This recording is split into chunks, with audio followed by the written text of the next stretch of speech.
ልጅ ጎዳና ለጎዳና እየተንከራተትኩ ነው። በእኔ ምክንያት አብሮኝ መኪና ውስጥ ነኝ። የልጅ አባት ገና ልጅ እያለ ነው ጥሎን የወጣው ከቤት ከአረብ ሀገር የመጣች ሴት አርግቶ ማለት ነው።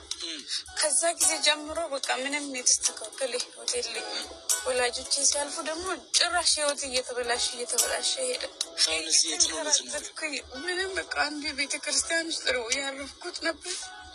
ልጆች ናቸው ብር እየሰበሰቡ ለምግብም ለምንም እያሉ የሚሰጡኝ እዛ የሚያቆኝ እዛ ቤተክርስቲያኑ ጋር ያሉ ልጆች ከልጅነት ጀምሮ ሰራለሁ። አረብ ሀገር ሄጃለሁ፣ ግን ተሳክቶልኝ አይቀም።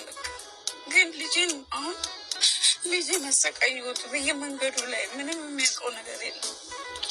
ሁሉ ነገር ከአቅሜ በላይ ሆኖ መኪና ስር ለመግባቱን ላወስኜ ነበር። መንገድ ላይ ቁጭ ብዬ መጨረሻ ላይ ሰፈር ውስጥ የሚያገኝ አንድ ልጅ ነው እግዚአብሔር ጤነኛ ሆነ ኖረ ልጅ ማሳደግ ሲያቅት ለምን ትኖራለህ የሚል ድምፅ ነው ጭንቅላቴ ውስጥ የሚመላለሰው። በቃ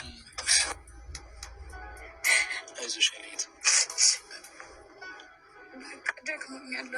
አሁን ምንም አይነት አቅም የለኝም። መኖር የራሱ ጥቅም ያለው አይመስለኝም። በዚህ ሰዓት ለልጅ ከጎዳና ማንሳት ያቃተኝ ሰው ለምን ብዬ እኖራለሁ?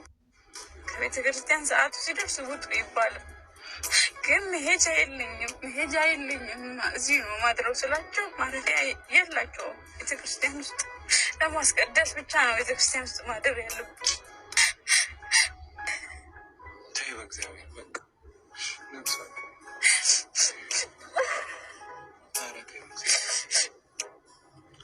ስለዚህ ለምን ኖራለሁ? ማኖር ያልቻልኩት አንድ ልጅ ትክክል ካላኖርኩት ለምን ኖራለሁ? ለምታውቂው ነው የመልክተኛው ነኝ። አጋጣሚ በሌለኝ ቀን ከዛ ላይ የመጣው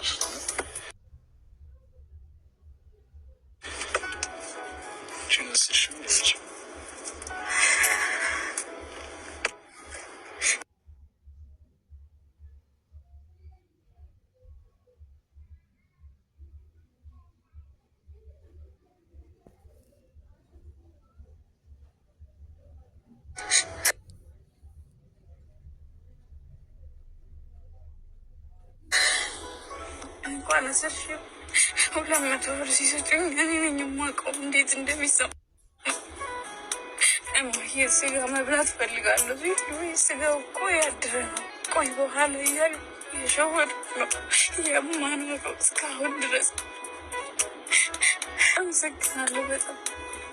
እሱን ያዥና አሁን በጊዜው መጨመርሽ ነገር የለኝም ምንም ብር ስላለ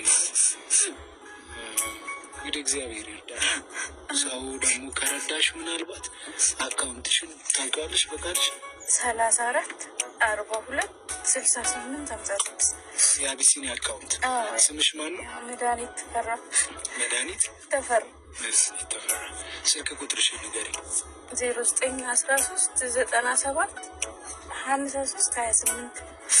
መልካም። ሰው ደግሞ ያው ይህንንም ባሽን አይቶ ይረዳሻል ብዬ አስባለሁ። ከዛ ውጭ እግዚአብሔር ነው የሚያውቀው።